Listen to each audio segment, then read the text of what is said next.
king and his son have defeated a mighty empire, inheriting an extravagant hourglass and a mysterious dagger that contain the mystical powers of the sands of time.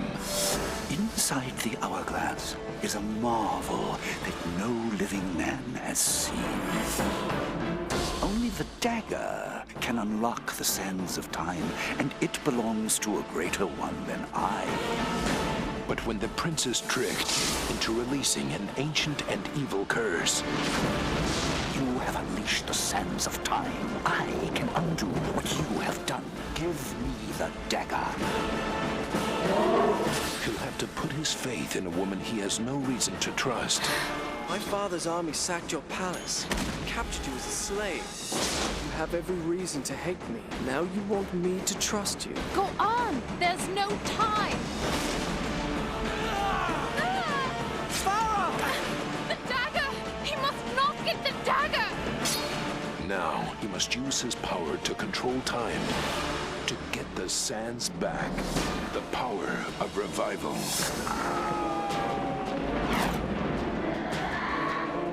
The power of delay.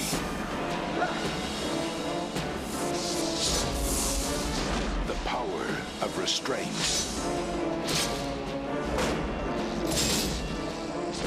The power of haste.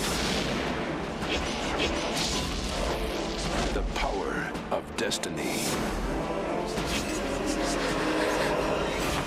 From Ubisoft Studios comes the epic tale of a prince searching for redemption and the kingdom he must save.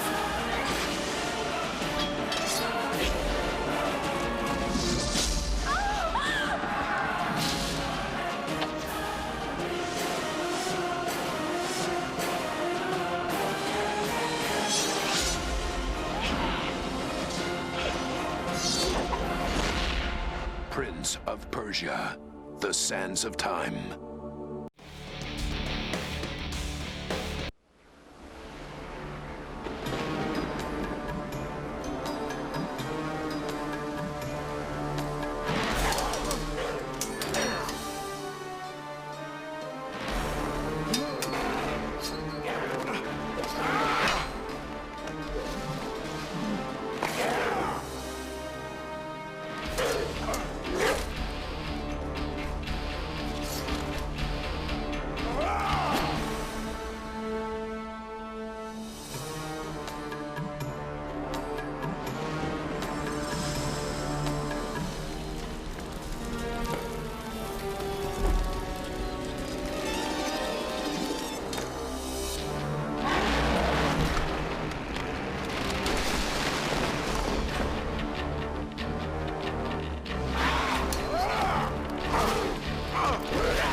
Once upon a time, there was a boy. I loved animated movies from an early age, and I sort of dreamed of making my own comic books or animated movies when I'd grow up. Who wanted to tell stories a whole new way. Jordan was a master in game design.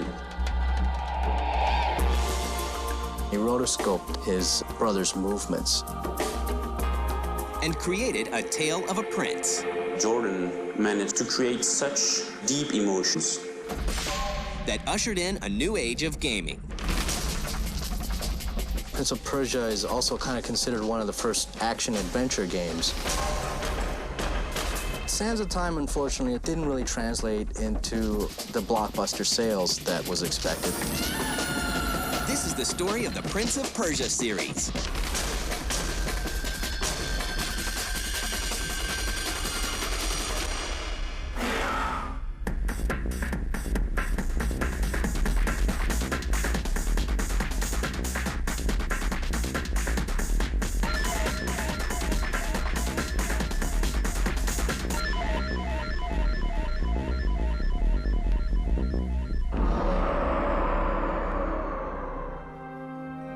At a young age, Jordan Mechner discovers what will become his lifetime passion. I loved animated movies from an early age, and I sort of dreamed of making my own comic books or animated movies when I'd grow up. In 1979, a new computer from Apple gives him a chance to make his dreams a reality. When I was in high school, the Apple II computer was invented, and to me that was just the coolest way of telling a story on screen, that I could actually do at home without any special skills. It was beyond my means to do an animated movie or a live-action movie that would be any good. But I could do a computer game that would be pretty good. Within that, create a story and a world that the people who played the game could then experience and enjoy. His interest in creating games and storytelling carries over into college. I went to Yale in New Haven, Connecticut, and I ended up majoring in psychology. But mostly what I did during my 4 years of college was go to the movies and program computer games, which really cut into studying and so forth. It's not long before Mechner's talents are discovered by a publisher called Broderbund. Broderbund was probably the biggest software company of that time. And, they were publishing all kinds of games. So if you were a game maker at that time, being hooked up with Broderbund was a pretty significant deal. While still a college student, Mechner goes to work on his first game for Broderbund. My first game, Karateka, one of the things that inspired it were the film studies classes that I was taking at the same time. It seemed to me that games were kind of at a stage where silent films had been at the turn of the century. For that reason, Karateka was structured very much like a silent movie. And there were a lot of technical limitations that games had at that time, which silent movies also had. Characters couldn't talk, you couldn't really move the camera. Karateka comes out for the Apple II in 1984. It sells 500,000 copies. During my senior year, Karateka was published and did very well. So when I graduated, instead of getting a regular job, as most of my friends did, I thought, well, I'll just do another computer game. Mechner graduates in 1985. 1 year later, he begins work on a new project. He finds inspiration in a famous silver screen archaeologist. There's a scene in the first 10 minutes of Raiders of the Lost Ark where Indiana Jones is running towards the ledge. He jumps and he misses it, but he grabs on. He grabs a root, and he pulls himself up and rolls under the gate just as it's closing. I mean, that kind of suspense, I wanted to get that into a game. Mechner wants to combine the feel of a movie he loves with an Arabian setting similar to 1001 Nights. The result is a 2D action-adventure game called Prince of Persia. In many ways, Prince of Persia is kind of like a sequel to Karateka. Prince of Persia took the same fluid animation and very simple, emotional, melodramatic story and combined it with kind of a modular, traps-based environment. His whole view of the thing was to really incorporate the story into the gameplay rather than, stopping the game and then showing some story and then continuing with the story. He really wanted to roll that all into one thing. The challenges of making a game like Prince of Persia are daunting, but Mechner is determined to bring his vision to life.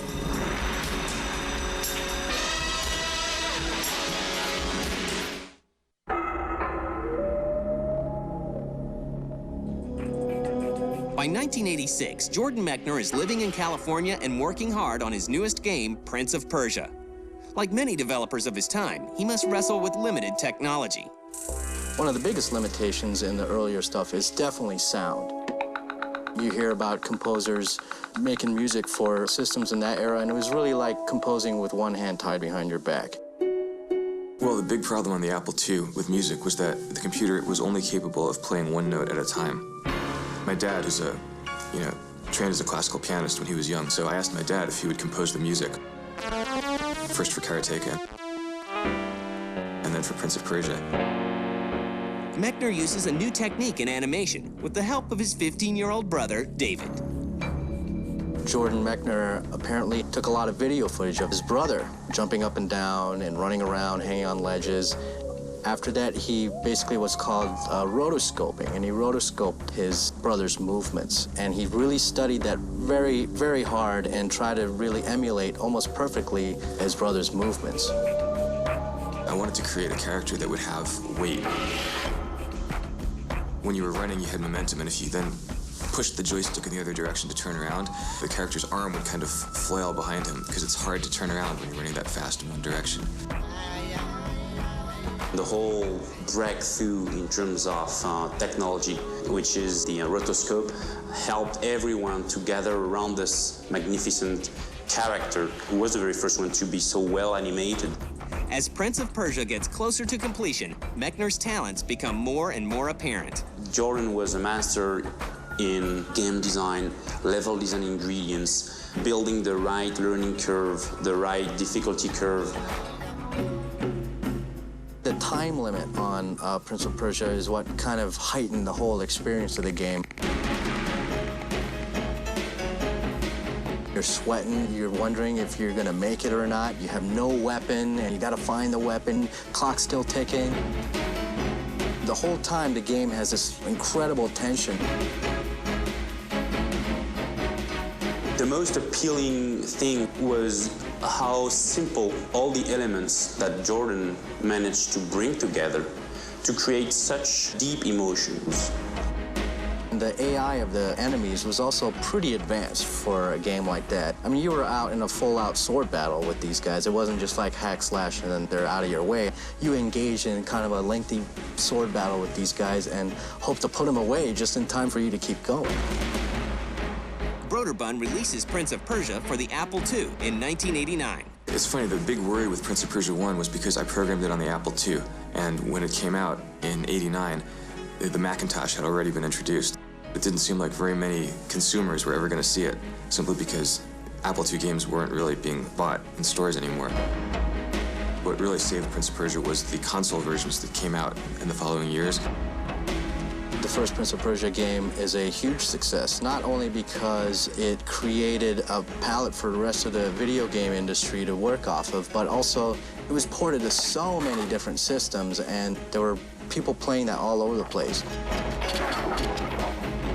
Prince of Persia will go on to sell 2 million copies.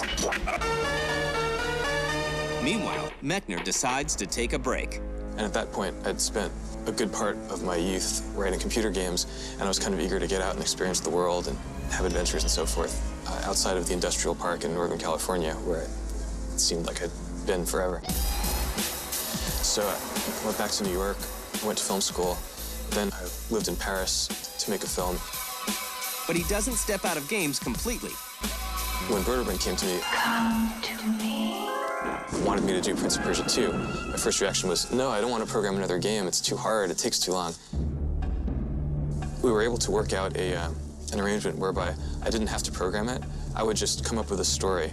I would do storyboards, and then they had their own team of engineers and artists who would do what I saw as the hard work, which I had to do on Prince of Persia 1. So this was great because I was actually living in Paris, and I was able to send back and forth, everything they needed to keep working on the game. Mechner spends the next 4 years shooting a short film and working on a sequel to Prince of Persia.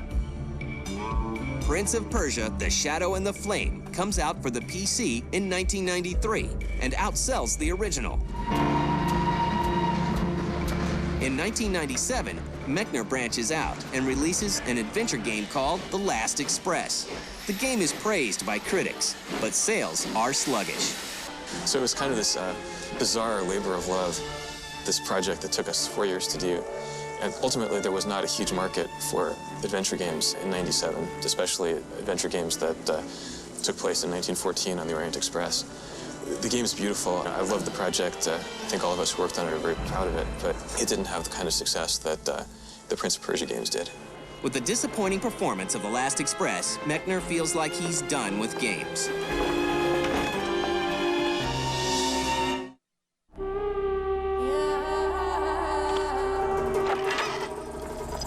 On September 17, 1999, Red Orb Entertainment releases Prince of Persia 3D for the PC. A Dreamcast port is also made, called Prince of Persia Arabian Nights. Mechner's involvement with the games is minimal. I went on from Last Express to write movie screenplays.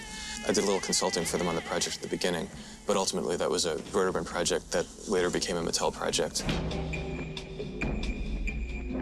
Well, Prince of Persia 3D kind of came out under the radar. Nobody really paid that much attention to it. Mechner decides to take another break from the game industry to make a documentary. I took a few years off from making video games and focused on my other love, which is film. The project was a documentary about a neighborhood of Los Angeles that was destroyed in the 50s to build Dodger Stadium. It's called Chavez Ravine, a Los Angeles story. Meanwhile, a French company called Ubisoft picks up the rights to the Prince of Persia franchise and calls on their studio in Montreal, Canada, to work on reviving the series. In secret, we were already working on very early prototype and first mock-up for the game. Jordan and I met for the first time at E3 2001, and we immediately discussed the idea of making a rebirth for this license. In July 2001, 2 months after I've met with Jordan, I invited him here to show him what the team have made at that time. And when he saw those mock-ups, those little AVIs we've made, he was totally flabbergasted. And I will remember all my life Jordan's words saying, "This is reawakening the joy of making video game to me." I think we all saw this as a terrifically exciting opportunity to take something that was so old that we loved and make it new again. We had, the godfather of the license and the action-adventure genre telling us, go ahead. And then we started. After 8 months in development, Jordan came in as the official scriptwriter, and he rewrote a new story, totally new, and worked with us till the end. Ubisoft Montreal looks to other games for influences on how to make Sands of Time truly unique. Eco was one of our main influence, and then we had an example of the type of game we were trying to make already. And also Tony Hawk, Pro Skater, that was another where you can really, you just play and try stuff and be good at it and have really a spectacular character. One feature that truly sets the Sands of Time apart from other games is the player's control over the flow of time. Wouldn't it be cool if instead of dying, you could turn back time, rewind, and then replay from that point? That way you could play continuously, and only rarely would you die and interrupt the fun of playing. We wanted to have our own technological breakthrough. I could turn back time. Which is all the control time features, the real-time rewind.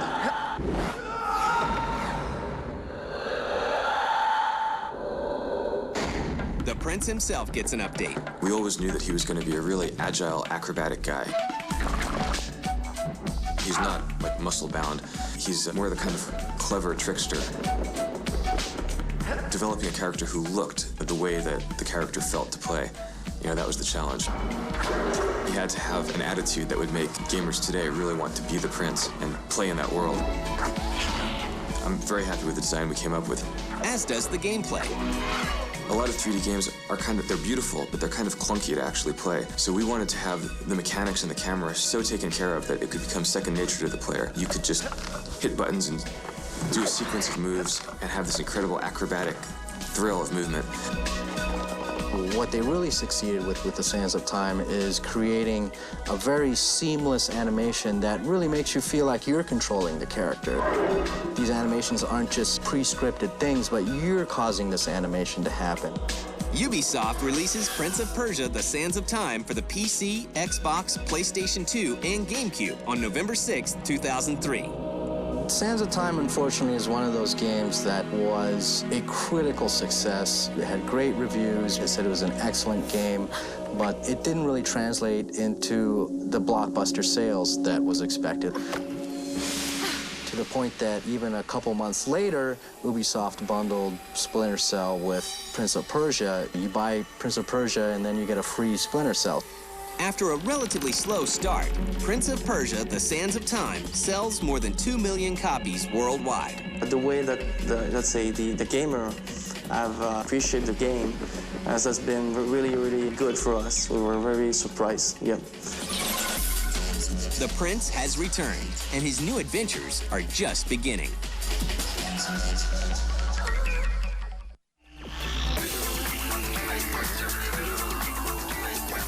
After its 2003 release, Prince of Persia: The Sands of Time is showered with praise and sweeps the 2003 AIAS Awards. And the award goes to Prince of Persia. Prince of Persia. Prince of Persia. Prince of Persia. Prince of Persia, Sands of Time. We received 8 prizes. It was a little bit embarrassing after the 5th, when we had to come back all the time on the stage and say, Thank you very much. Thank you all. Thank you very much. Thanks, guys. Thank you again for that award. That was beautiful. Thank you very much. Winning awards in a place like DICE really goes to show that your peers respect you, that people in the industry that you work with really respect what you've done with the game, which I think is a huge honor to have. Work on a sequel titled Prince of Persia: Warrior Within begins immediately. When we started the project, we looked over Sands of Time. We didn't want it to change everything because the recipe was good in the Sands of Time and improve what can be improved. The team sets out to make a darker, grittier game. The Prince himself has changed. He's evolved. He's the same character, but he's grown up. He has grown up. He's much more mature. And everything around him also have matured. There's a good landscapes that you're gonna see in the game. There's no texture. I have to put all the textures, do the modeling, refining, because it's all edgy like this. There is a link in the story between the Sands of Time and Warrior Within. In the first game, he made a little mistake, opening the hourglass. By doing that, he screwed up the timeline. He called upon himself his own incarnation of fate, which is what we call it the Haka, which is based on the true Persian mythology. So this is Dahaka, one of our big bosses, and the idea was to give him more of a badass walk. I'll go in and add some up and down to give him more bounce because he's such a big guy. The Haka is the guardian of time. It's a huge beast that cannot be killed. Prince is about this size next to him. The Dahaka's job is to kill the prince. So the sad news is that the prince is gonna die. He cannot change his fate. He has to die. So, of course, as a hero, you will try to find a way to change that. The prince's full idea is to rewind time before even the creation of the Sands of Time. Because no Sands of Time, no Dahaka. And no Dahaka, happy, happy joy. In the game, we're going to travel through time. This one is like in the present. But now, he can also travel in the past for centuries. Which enabled us to go a little bit earlier in time, so we could visit some different kind of environments. We were going to ancient Persia rather than the Arabic style of the previous game. So this time it's more a mix between Persian and Greek.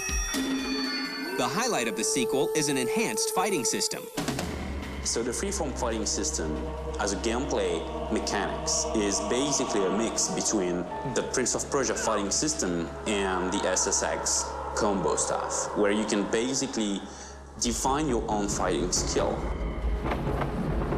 The freeform fighting is just how to make the experience in the combat unique. In the fall of 2004, Ubisoft releases Prince of Persia: Warrior Within for the PC and all the major consoles. Meanwhile, Jordan Mechner combines his two greatest passions, games and film. Jerry Bruckheimer and Disney have picked up the rights to make Prince of Persia as a feature film. I'm writing it. Jerry Bruckheimer is producing for Disney. This is a terrifically exciting chance to kind of bring the Prince of Persia full circle to his cinematic roots. As Jordan and the Prince tackle the challenges of the big screen, it's important to recognize how far they have taken the world of gaming. Not only that, but Prince of Persia is also kind of considered one of the first action-adventure games that really spawned a whole bunch of different action-adventure games like Tomb Raider. Prince of Persia was a very important franchise 10 years ago with Jordan Mechner, and we have made a great work with the team. Now that Prince of Persia license is something that we want to push forward for the future.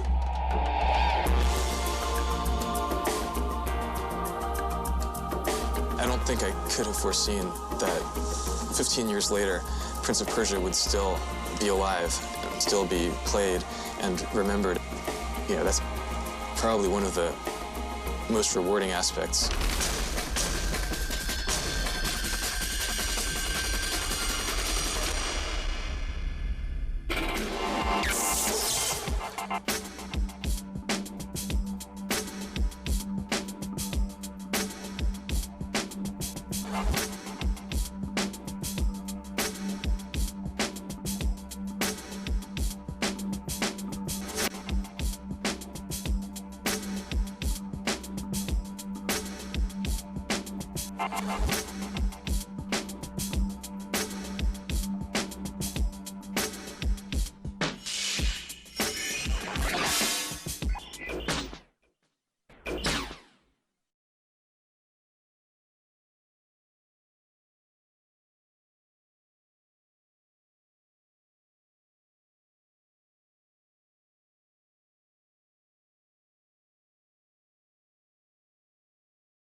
Since the beginning of the conception phase of Pop 2, our ambition has been to push the visual and graphic limits of the critically acclaimed The Sands of Time. The artistic direction and graphical treatment was one of the most prized features of The Sands of Time. And the massive challenge we face in Pop 2 will be to innovate and provide an even more exciting and unique graphical treatment. First, we started by defining the new emotion that we wanted the player to feel in Pop 2, namely fear and oppression. The player will play a prince that is cursed and that will have to face his own destiny, his own death. In this respect, the artistic direction took on a more mature and darker treatment. Visually, I wanted to place the emphasis on a realistic treatment in order for the players to be totally captivated by the game. In order to immerse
As artistic director, I helped to unify the vision of the team to make one of the most visually stunning games of 2004.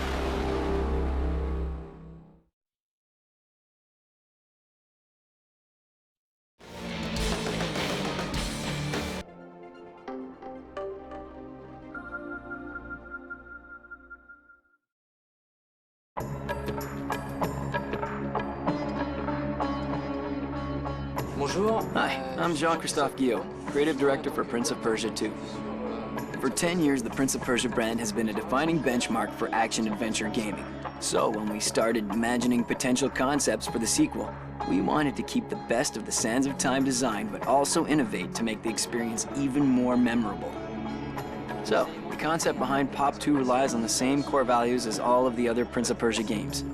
A very organic design that makes the experience highly immersive, outstanding controls and animations, and a mix of combat and exploration driven by an intense story. Indeed, in this genre, the player's experience is depending on the quality of the storytelling.